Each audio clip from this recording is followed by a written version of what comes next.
여러분, 그 조선시대 선비들을 보면 참 허례도 심하고 거칠애가 너무 심했다, 그거 다 위선적인 게 아니냐, 이렇게 비난도 많이 합니다마는, 그러나 여러분, 그게 그 선비로서의 그분들의 삶을 지탱해주는 마지막 보루, 마지막 자존심이라고 한다면 비웃기에는 조금 안쓰럽지 않습니까? 그래도 그게 있으니까 버티는 거죠. 여러분, 사람은 누구나 다 자존심이 있습니다. 이 자존심은 나 혼자서는 느끼는 감정은 아니고, 다른 여러 사람들과 같이 있으면서 내가 비록 어렵더라도 다른 사람들 앞에 굴하지 않겠다고 할 때 느끼는 감정이 자존심입니다.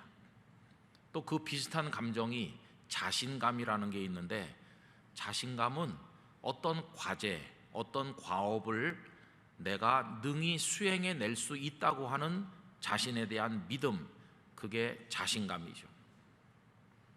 그런데 이런 자존심이나 자신감의 밑바닥에 있는 감정은, 가장 기본적인 것은 자아 존중감이라고 하는 것입니다. 셀프 이스팀인데 1890년에 윌리엄 제임스라는 사람이 학문적으로 제일 먼저 사용했고, 우리는 이걸 줄여서 자존감이라고 이야기합니다. 문자 그대로 스스로 자신을 존중히 여기는 거죠. 나는 사랑받기 위해서 태어난 사람이다, 나는 소중한 존재다, 내가 나를 사랑하는 것, 이걸 자존감이라고 말할 수 있습니다. 그런데 이 자존감은 우리 인생을 지탱해주는 마지막 보루와 같은 역할을 하는데, 이 자존감이 상처를 입어서 무너져 내리면 인생에 아무 의욕도 없고 인생 자체를 포기하고 싶은 충동을 느끼게 되는 것입니다. 그래서 건강한 자존감이라고 하는 것은 우리들에게 너무나도 중요하다는 걸 알 수 있어요. 우리 영락교회 성도 여러분, 그 귀한 자존감으로 우리 스스로를 지탱해 나가고 사랑하면서 하나님 앞에 아름답게 살아야만 되겠습니다. 그런데 문제는 이 자존감이 너무 많은 공격을 받아서 상처투성이가 되어 있다는 겁니다. 여러분, 그 공격은 두 가지 방향에서 오는데, 첫째는 놀랍게도 우리 자신이 우리 자신을 공격하는 거죠. 스스로를 학대해요. 너는 참 못났어, 이렇게. 전에도 말씀드린 기억이 납니다마는, 제가 잘 모르는 어떤 여대 2학년 학생이 저한테 메일 보내서, 목사님, 저는 살고 싶지 않아요. 알고 보니까 좀 외모에 너무 스트레스를 받는 것 같아요. 그래서 내가 살아서 뭐 하겠나, 죽고 싶다는 생각이 굴뚝 같은데 목사님께 한번 상담해보고 결정하겠습니다. 어떻게 메일 주소를 알았는지요. 그래서 길게 답을 기도하는 마음으로 써서 보냈는데, 자기를 못난이라고 소개했더라고요. 스스로가 자신을 못난이, 이렇게. 참 마음 아프죠. 그런데 한 두어 주간 후에 답장이 왔는데 하나님께서 역사하셨어요. 어떻게 표현이 바뀌었느냐 하면, 하나님이 사랑하는 딸, 이렇게 해가지고 답이 왔어요. 여러분, 다 자기가 자기를 학대하는 거 알고는 있지만은 그 자매를 보면서 진짜 마음이 아프더라고요. 또 두 번째로는 이 공격이 바깥에서 옵니다. 바깥에서 어떤 사회 집단, 어떤 모임, 어떤 그 다른 특정한 사람, 뜻밖에도 우리가 가까이 생각하는 사람에게서 공격을 받는 경우도 많아요. 심지어는 가족 간에도 네가 이렇지 뭐, 네가 이럴 줄 나는 미리 알고 있었어, 이렇게 부모님이 그렇게 말할 때도 있고, 심하게 형제 자매 간에 상처가 너무 깊어요. 또 어떤 사회 집단 안에서는 집단 따돌림을 하기도 하고요. 또 특수한 정치 상황 속에서 지금 아프가니스탄이 탈레반에 넘어가 가지고 거기 무슨 여성들의 인권이 있습니까? 생명을 경시하고 여성들을 사람으로 대접하지 않는 이런 일들이 다 벌어지는 거죠. 그래서 여러분, 이 자존감이 상처를 입어서 너덜너덜해지다가 나중에 무너지면은 살 수가 없어요. 그래도 어린 시절에는 부모님 계셨잖아요. 성적이 안 좋아가지고 울고 집에 오면 아빠 엄마가 괜찮다, 아빠가 네만 했을 때 이거보다 훨씬 못했어. 막 이렇게 해주시고, 그리고 넌 훌륭한 아이기 때문에 잘할 거라고 해주면은 다시 또 회복이 되는데, 부모님 다 떠나시고 이제는 홀로 남아 험난한 세상에서 가족들 거느리면서 먹고 입고 살아가려고 하니까 이게 뭐 만신창이가 돼가지고 쓰러지는 사람 너무나도 많이 있어요. 우리 영락교회 성도들 어떻게 살고 계시는지요? 그런데 여러분, 하나님께서는 우리가 그렇게 사는 거 원하지 않으세요. 하나님께서 우리를 지으실 때 그냥 아무렇게나 지어서 길바닥에 진흙덩어리처럼 집어 던진 게 아닙니다. 하나님께서는 당신의 형상을 따라 가장 귀한 존재로 우리를 지으셨습니다. 이게 하나님의 사랑입니다. 근데 우리가 그 사랑의 품을 죄를 짓고 떠나는 게 문제지, 하나님의 사랑은 창조 때부터 우리 사람 속에 깃들어 있는 것이죠. 그래서 하나님께서는 우리가 아름답게 살기를 원하신다고 하는 것입니다. 1931년 알버트 슈바이처 박사는 나의 생애와 사상이라는 책에서 생명의 소중함을 역설하면서 생명을 외경하는 마음을 가져야 된다고 가르쳤습니다. 생명은 내 생명, 남의 생명 다 소중함으로 생명을 이렇게 받들고 살아야 된다. 이분이 아프리카의 람바레네로 들어가셔서 거기 미개한 사람들을 위해서 자신의 생애를 바친 것은 그분들을, 그 아프리카 주민들을 사랑한 것일 뿐만 아니라 그런 삶을 통해서 이 땅에 보냄받은 자기 인생의 꽃을 피웠으니까 자신도 사랑한 것이죠. 그래서 슈바이처 박사는 자기 사랑에도 성공하고 이웃 사랑에도 성공한, 우리가 존경하는 분이라고 말할 수가 있는 것입니다. 예수님 왜 십자가 지셨나? 왜 이 땅에 오셨나? 왜 십자가 지고 왜 고난받고 왜 부활하시고 왜 이렇게 하셨나? 당신이 그런 분이라는 걸 세상에 과시하고 자랑하려고 하시는 게 아니라 이유는 딱 하나인데 사랑하시기 때문입니다. 사랑이 아니었다면 이 땅에 오시지 않았을 것이고, 우리를 사랑하시니까 십자가 지셨고, 그래서 부활하셔서 생명의 길을 여셨죠. 예수님의 그 사랑이, 우리를 향한 사랑이 우리 영락교회 성도들 가슴 속에 진하게 분명하게 와서 닿게 되기를 원합니다. 그래서 예수님은 우리가 그 십자가와 부활의 은혜를 입어서 기쁨으로 살기를 원하세요. 요한복음 15장 11절 말씀, 내가 이것을 너희에게 이름은 내 기쁨이 너희 안에 있어 너희 기쁨을 충만하게 하려 함이라. 여러분, 아까 그 찬양이 그거 아니에요. 그 기쁨을 주님을 통해서 느끼는 사람은 알 수 있는 거죠. 그런데 이 기쁨이 충만하길 원한다. 예수님께서 또 이런 말씀도 하셨던, 내가 온 것은 양으로 생명을 얻게 하고 더 풍성하게 얻게 하려 함이라고. 여러분, 그 생명의 능력과 기쁨이 우리 성도님들 안에 차고 넘치시기를 기원합니다. 그렇게 살기를 주님은 원하시는 거죠. 우리 지난주일도 예레미야 선지자가 그렇게 힘들고 어려운 나라가 멸망해가는 예루살렘에서 선지자의 사명을 끝까지 지켜나간 것에 대해서 생각을 했는데, 우리는 오늘 이 땅에서 어떻게 우리의 삶을 지켜나갈 수 있을 것인가? 우리가 버틸 수 있는 성도의 자존감의 근거는 뭔가? 이렇게 물을 때 오늘 본문은 너무나도 귀한 걸 우리에게 알려줍니다. 여러분, 오늘 본문은 이런 내용입니다. 참 빛이신 예수님께서 이 땅에 오셨는데 자기 백성이 예수님을 영접하지 않았다고 그랬습니다. 그런데 아주 소수의 몇 사람이 예수님을 영접하고 믿었더니 하나님께서는 영접하는 자, 믿는 자에게 하나님의 자녀가 되는 권세를 주셨다고 했습니다. 그게 오늘 본문 12절인데 다 같이 읽어보도록 하겠습니다. 영접하는 자, 곧 그 이름을 믿는 자들에게는 하나님의 자녀가 되는 권세를 주셨으니 아멘. 성도 여러분, 예수님을 영접하셨죠? 예수님을 구주로 믿으시죠?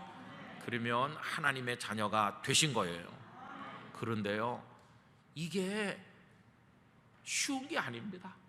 예수님을 영접하고 믿는다는 거는 쉬운 게 아니에요. 요즘도 그렇죠. 복음을 전도해 보세요. 옛날에 가가호, 축호전도, 노방전도 이런 거 하면요 별일을 다 당해요. 막 나가라고 소리 지르는 사람도 만나고요, 욕도 하기도 하고, 한 번은 제가 전도하러 갔더니 막 소금을 뿌리면서 가라고 그래요. 그런 일 당해보셨어요? 예수님을 영접 안 해요. 믿지도 않고.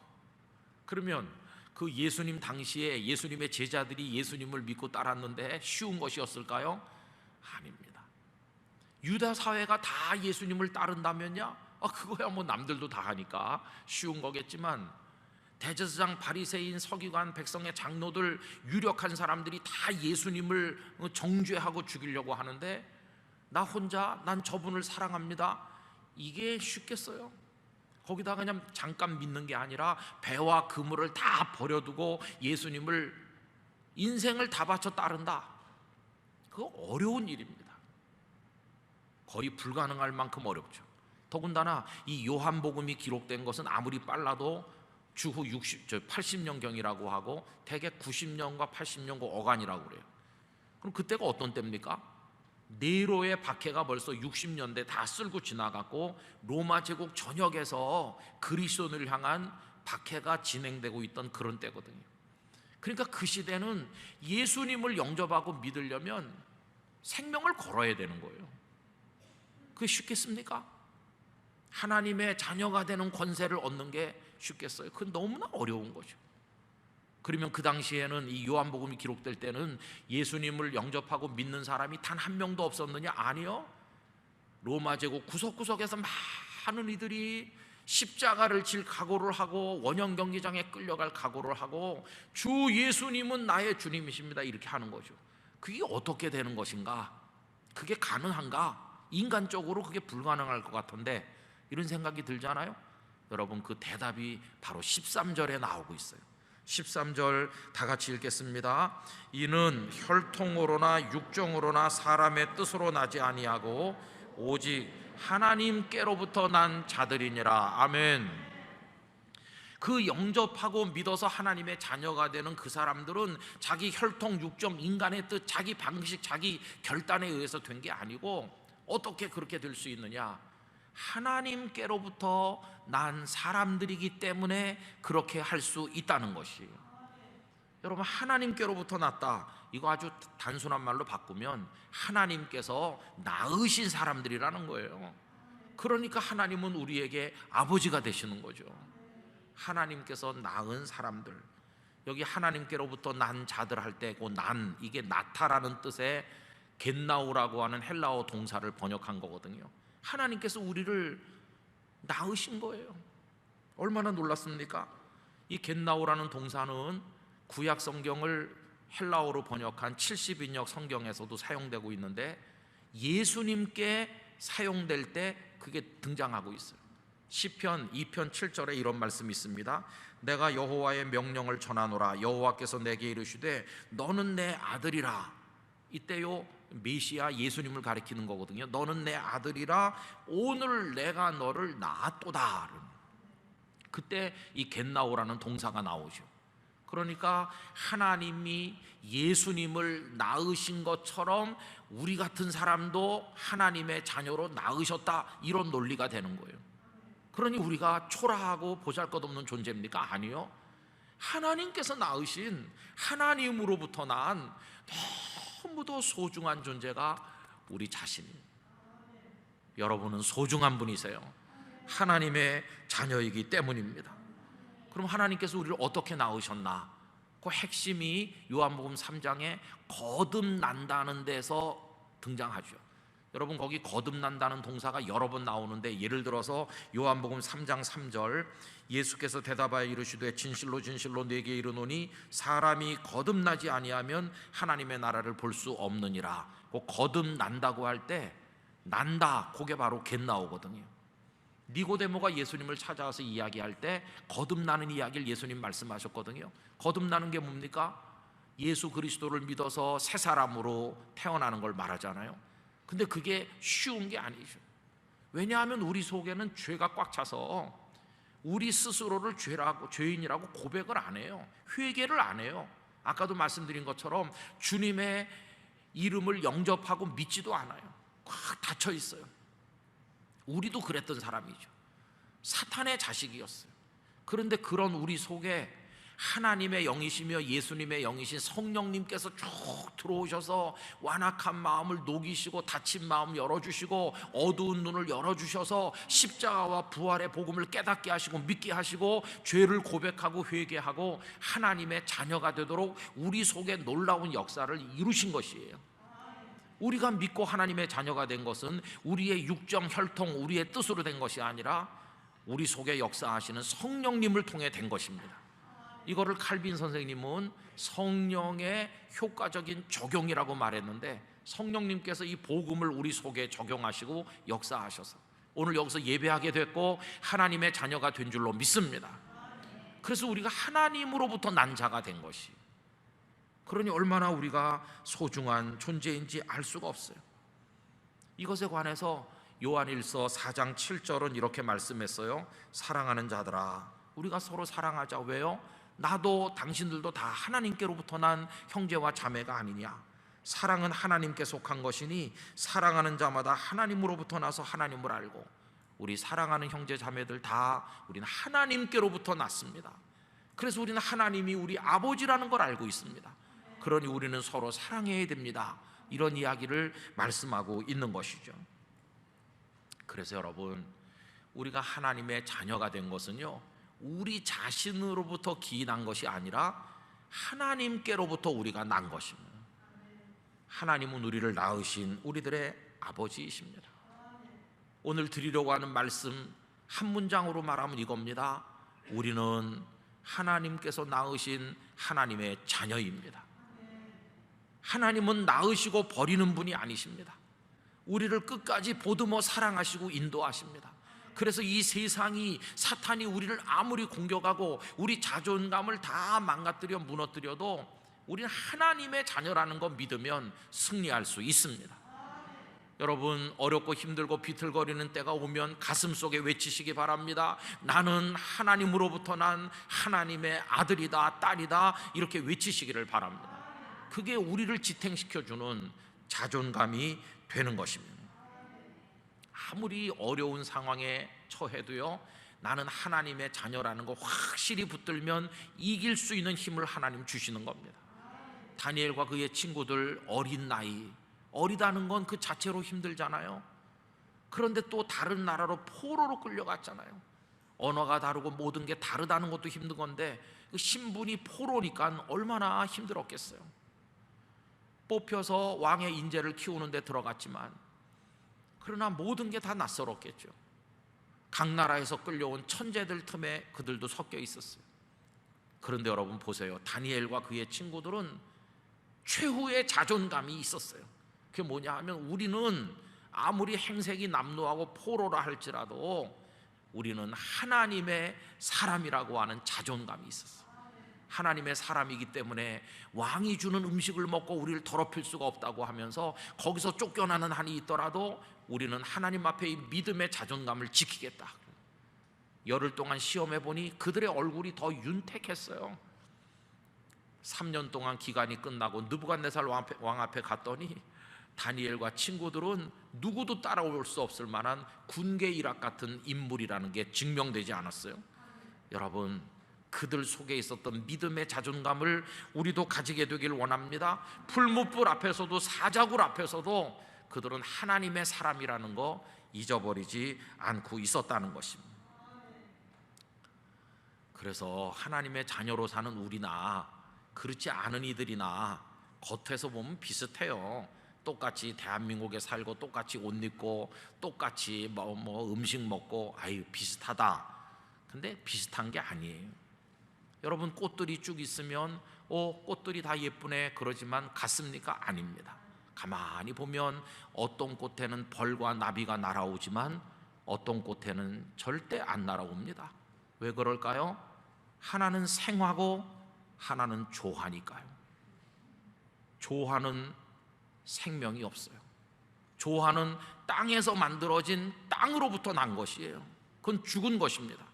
그러나 생화는 뿌리는 땅에 있지만 그게 꽃이 피고 이렇게 되는 향기를 풍기고 나비와 그 벌이 날아오도록 만드는 생명의 능력은 위로부터 하나님이 주시는 것이, 오늘 우리 성도들은 비록 이 땅에 두 발 디디고 뿌리는 여기다 내리고 살고 있는 것 같지만 하나님으로부터 난 하나님의 자녀인 것이에요. 같지 않아요. 겉으로 볼 때 같아 보여도 절대로 같지 않습니다. 요한복음 3장 13절에서 예수님은 당신을 가리켜서 하늘로부터 내려온 자라고 말씀하곤 했는데, 여러분, 우리도 하나님으로부터 난 자라는 사실을 절대로 잊으면 안 되는 것이죠.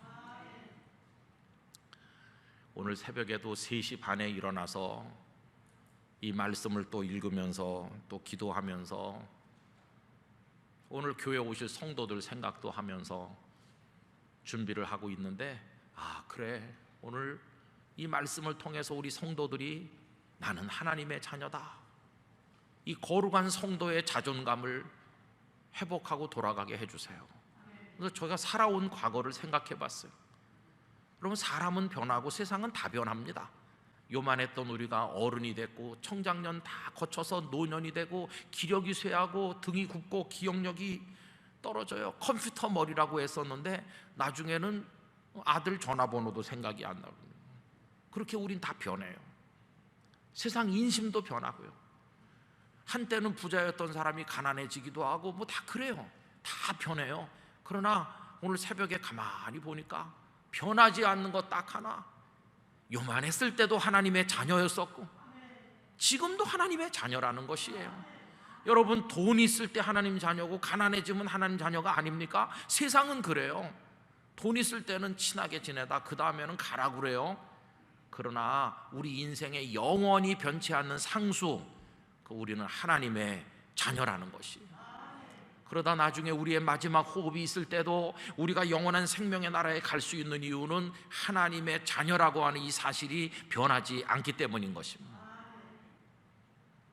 지난 세월 살아온 걸 생각해 보니까 교회 일이 어려웠던 때도 있었고, 아이들이 의학적으로 힘든 수술을 받았을 때도 있었고, 많은 우여곡절들이 있었더라고요. 한 페이지 넘어갈 때마다 이야기가 다 달라요. 오늘은 이런 어려움, 내일은 저런 어려움, 그게 쌓여가지고 이제 인생을 만들어가는 건데, 페이지마다 적힌 내용은 다른데 거기 흐르는 공통점이 하나 있는 거예요. 그 문제가 어떤 문제이든지 그거를 이길 수 있게 하신 것은 하나님이시고 하나님의 자녀라고 하는 것이 힘이 된 것이에요. 그때도 하나님의 자녀로 이겼고 오늘 이 문제도 하나님의 자녀로 이기고, 앞으로 내일 어떤 문제가 내 인생에 밀려올지 모르지만 그때도 하나님의 자녀로 승리할 줄 믿습니다. 그런 게 얼마나 위로가 되는지 몰라요. 여러분, 그래서 하나님의 자녀로서의 행복을 누리시기를 축복합니다. 요한일서 3장 1절 2절은 하나님의 자녀의 그 사랑받는 이야기를 쓰고 있는데, 제가 쉬운 성경으로 읽어보겠습니다. 아버지께서 우리를 얼마나 사랑하고 계신지 생각해 보십시오. 하나님께서는 우리를 너무나 사랑하셔서 우리를 그분의 자녀라고 불러주셨습니다. 이제 우리는 정말로 그분의 자녀입니다. 그러나 세상 사람들은 우리를 이해하지 못합니다. 이거 이해하지 못하는 게 아까 그 기쁨을 모른다는 거나 똑같은 것이. 그러나 세상 사람들 우리 이해하지 못하죠. 왜냐하면 그들은 하나님을 모르기 때문입니다. 사랑하는 친구들이여, 우리는 분명한 하나님의 자녀입니다. 우리가 아직은 미래에 어떤 모습으로 있게 될지 알 수 없지만 미래에 우리 가보지 않았기 때문에 그때 얼마나 영광스럽게 될지 우리 아직 잘 모르고 기대하고 있는데, 분명한 거는 그리스도께서 다시 오실 그때에는 우리의 모습이 그와 같을 줄을 알고 있습니다. 우리는 그분의 참 모습을 보게 될 것입니다. 영광스러운 주님이 오실 때 우리도 그 영광스러운 존재가 되어서 주님과 함께 그 생명의 나라를 상속받게 될 것입니다. 왜요? 하나님의 자녀니까요. 하나님으로부터 났으니까요. 그래서 오늘 설교는 너무 단순합니다. 집에 가셔서 오늘 무슨 말씀 들었어요? 누가 물어보면 하나님의 딸이래. 그렇게 하면 땡, 끝나는 겁니다. 100점이에요 100점. 이제 그거 가지고 열심히 싸워 나가시기 바랍니다. 하나님께서 도우셔서 승리하시기를 진심으로 축원합니다. 기도하겠습니다. 저희같이 미천하고 완악하고 교만하고 닫혀있는 저희들을 버리지 않으시고 성령님께서 저희 속에 역사하셔서 하나님으로부터 난 하나님의 자녀가 되게 해주시니 감사합니다. 이런저런 일로 인해서 우리의 자존감이 다 무너지고 쓰러진다 할지라도 하나님의 자녀라고 하는 이 자존감을 가지고 끝까지 승리할 수 있도록 영락교회 성도들을 강하게 붙잡아 주시옵소서. 예수님의 이름으로 기도드리옵나이다. 아멘.